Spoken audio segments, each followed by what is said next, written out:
সময়টা মোটেও ভালো যাচ্ছে না বাবর আজমের।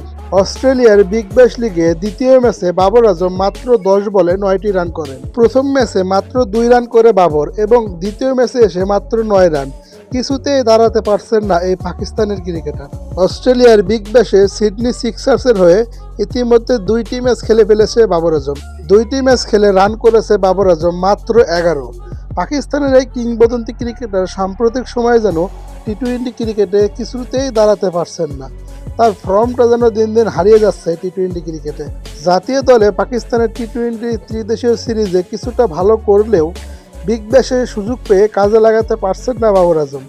বাবর আজমকে নিয়ে সিডনি সিক্সার্সের অনেক প্রত্যাশা ছিল, সেই প্রত্যাশাটা পূরণ করতে পারেনি বাবর আজম। বাবর আজম কি তাহলে পরের ম্যাচে দল থেকে বাদ হয়ে যাবেন? না, তেমনটি করবেন না সিডনি সিক্সার্সের মালিকপক্ষ। কারণ বাবর আজমের কাছে তাদের প্রত্যাশাটা একটু বেশিই থাকবে। কারণ পাকিস্তানের এই ক্রিকেটার যখন জ্বলে ওঠেন তখন তাকে থামানো অসম্ভব। বাবর আজম একজন কিংবদন্তি ক্রিকেটার। এই বয়সেই টি-টোয়েন্টি ক্রিকেটে ১৩,০০০ রান পার করে ফেলেছে বাবর আজম। এই কারণে বাবর আজমকে নিয়ে এবারের বিগ ব্যাশে সিডনি সিক্সার্সের প্রত্যাশাটা একটু বেশিই ছিল।